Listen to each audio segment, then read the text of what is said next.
Good morrow, Shakespeare lovers. It's been a little while. I don't think I posted last week. My apologies about that.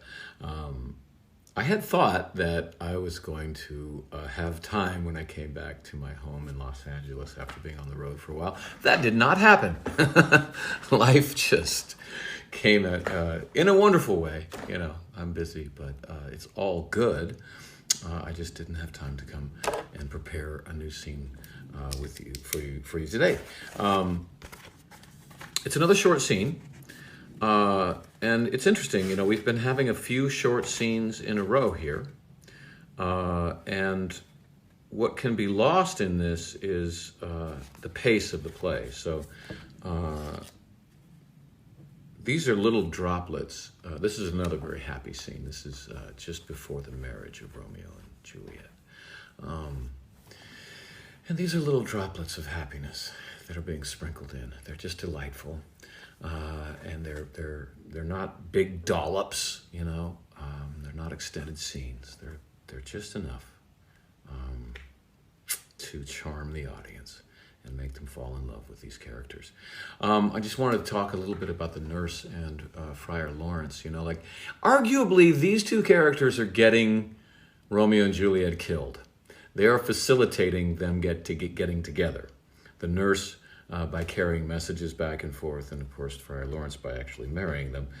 I'm sure if either one of them had 20/20 hindsight, they would have refused. But I think it's very important that these characters are not portrayed as fools. You can't know what's going to happen in the future. And I think one has to support love. Even in a violent town, that's hope, you know?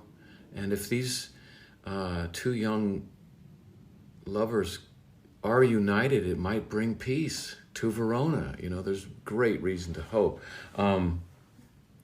It's just that I think that both characters, there are reasons people could make the mistake in playing them, of trying to play them as fools, and I think that's very dangerous.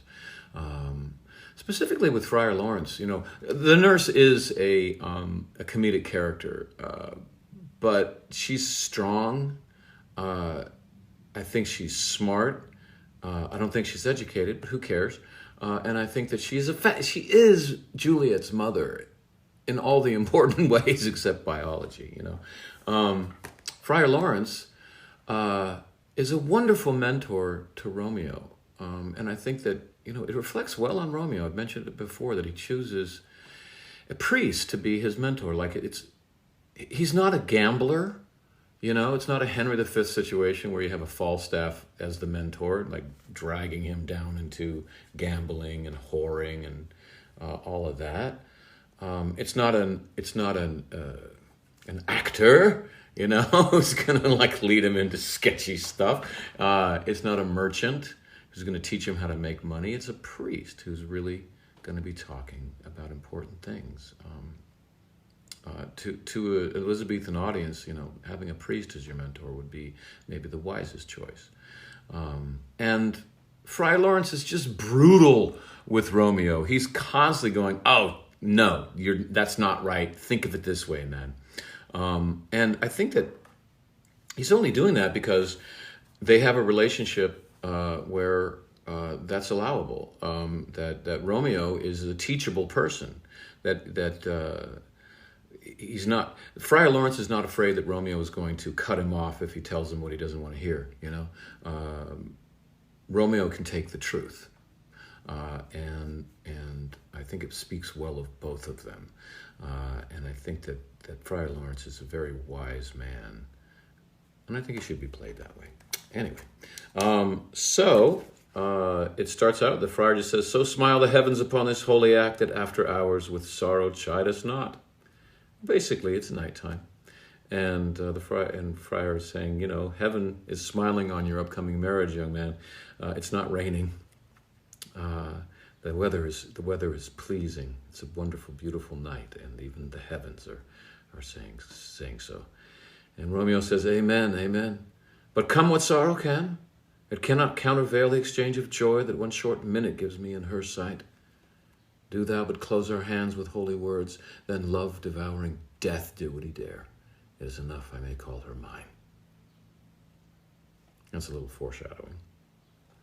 I think he's saying, I'll take some rain, I'll take whatever. It doesn't matter what comes. I just want Juliet.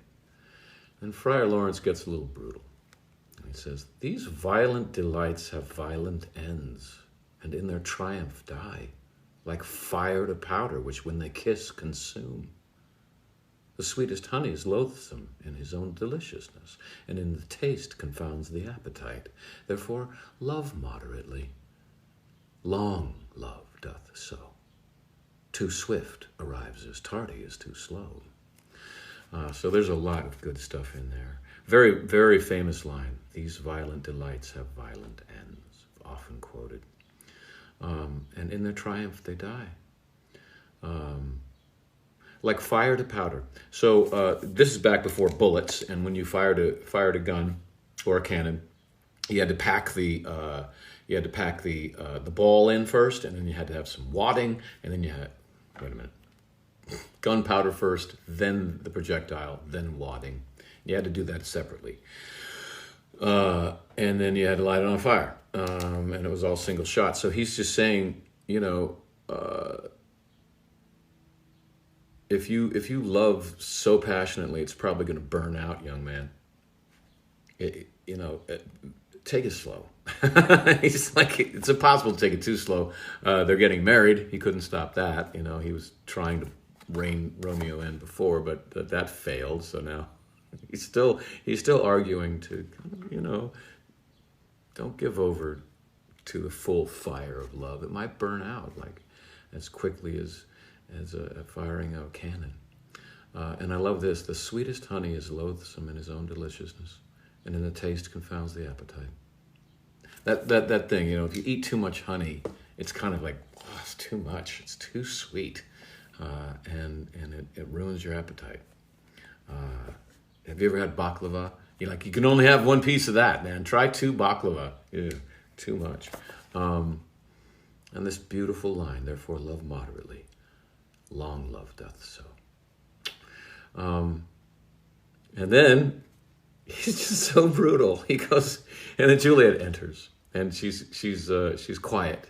She's running, but she's not making a lot of noise. He says, "Here comes the lady. Oh, so light of foot will never wear out the everlasting flint." That's a reference to rain being able to decompose stone over time. And he's saying, so light of foot would, so your footsteps are softer than raindrops. That's what he's saying. A lover may bestride the gossamer that idles in the wanton summer air, and yet not fall. So light is vanity. So a gossamer is a spider web. A spider web that idles in the wanton summer air, the sensual summer air.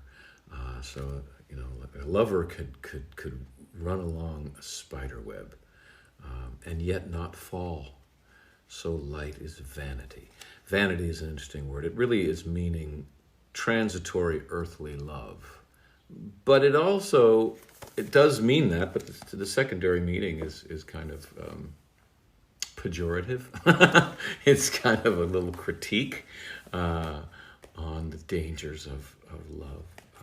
So Friar Lawrence just never passes up an opportunity to put it. He's not digging on love. He's just kind of trying to moderate them constantly in a humorous way. And then he says, Romeo shall thank thee. Good even. And Juliet says, good even to my ghostly confessor. Ghostly just means spiritual. Friar says, Romeo shall thank thee, daughter, for us both. Then Juliet says this wonderful thing. As much to him, else is his thanks too much. So she says, I'll give the same greeting to him, which is good even. No kissing, because else is his thanks too much. I don't want him to start macking on me, so I'm just going to say hi. I'm not going to kiss you right now. Even if I'm marrying you, I am not going to open myself up to just all of that right now, especially in front of a priest. I love Juliet.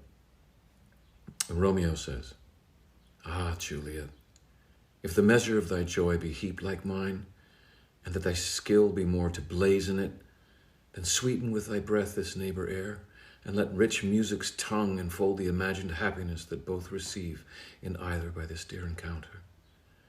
He's basically saying, tell me how happy you are to marry me. Blazon means to call out. And Juliet says, again, she's 13, but she's very wise. Juliet says, conceit, more rich in matter than in words, brags of his substance, not of ornament. Conceit meaning understanding. Understanding is more rich with matter than in just words. You're asking for words, and we're going to be doing an action. Conceit, understanding, brags of his substance, not of ornament. Not of ornament. Words being ornament. She says, they are but beggars that can count their worth. But my true love has grown to such excess that I cannot sum of half my wealth. She's basically saying, words fail me. Like, words, first of all, are just words. Actions count. But I'm so happy, there are no words for how happy I am, for how rich I feel in marrying you. So she pushes back on him lovingly, but she also says, I'm every bit as happy as you hope I am. There are no words. And then Friar says, come with me, and we will make short work. For by your leaves we shall not stay alone till Holy Church incorporate two in one. So basically, let's go get you guys married. And so again, a very short scene, but a lot is laid down.